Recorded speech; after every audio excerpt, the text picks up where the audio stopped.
அனைவருக்கும் வினோத் பரமையின் பணிவான வணக்கங்கள். ஒரு நண்பர் எனக்கு கேட்டிருந்தாப்புல, ஐயா நீங்கள் மட்டும் உருத்தராகம் வந்து அணிஞ்சிருக்கீங்க, ஏன் உங்களுடைய மகன்லாம் போடலை, உங்கள் குழந்தைக்கு போடலை அப்படின்னு கேட்டிருந்தாங்க. என் மனைவிக்குமே அது நான் கொடுக்கல.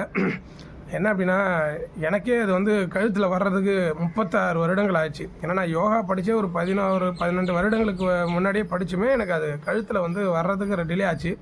ஏன்னா நான் முதல் படித்து முடித்த உடனே யோகா படித்து முடித்த உடனே என் கழுத்தில் ஏதோ ஒன்று அணியணும் அப்படின்னு நினச்சி அணியது வந்து ஃபஸ்ட்டு தாமரை மாலை தான். தாமரை மாலை அணிஞ்சதுலேருந்து என்னுடைய கண்டினியூட்டி, என்னுடைய வளர்ச்சி, என்னுடைய நிலைப்பாடுகள் எல்லாமே எனக்கு உணர்தலாக இருக்குது. அது எல்லாருக்கும் நம்ம புரிய வைக்க முடியாது.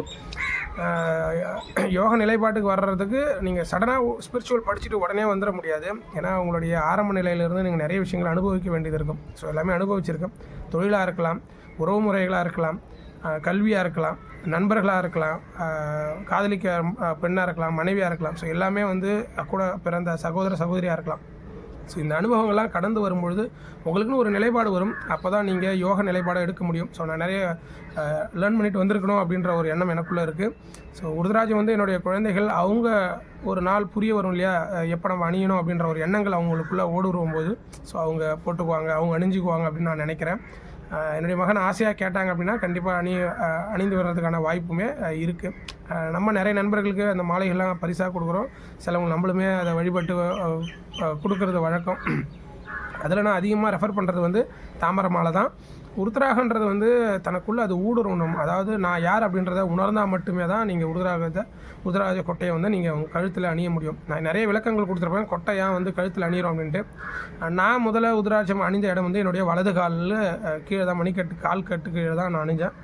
அதற்கு நிறைய பேர் விமர்சனங்கள் கொடுத்தாங்க. ஸோ உருதராட்சங்கள் எல்லா இடத்துலையுமே நீங்கள் அணியலாம், உடல் முழுக்க கூட நீங்கள் அணியலாம். என்னுடைய அனுபவங்களில் சொல்கிறது.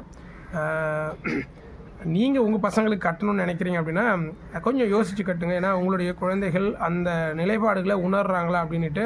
நிறைய பேரண்ட் வந்து யோக நெறிமுறையாக இருக்கலாம், ஞான நெறிமுறைகளாக இருக்கலாம், ஆன்மீக நெறிமுறைகளை வரும்பொழுது தன்னுடைய குழந்தைகளுக்கு அவங்களே அணிந்து விடுறாங்க. ஸோ அது இருக்கட்டும். புதுசாக நீங்கள் ஆன்மீகத்தில் யாராவது ஒருத்தவங்க இந்த தொடர்பே இல்லாதவங்க, இப்போ நானும் வந்து தொடர்பே இல்லை, எனக்கு டிலே ஆச்சு. காரணம் என்னென்னா, நான் நிறைய விஷயங்களை எனக்கு கடவுள் எக்ஸ்பீரியன்ஸாக கொடுத்துட்டு வந்ததுக்கப்புறம் நம்ம இது வந்தோம்.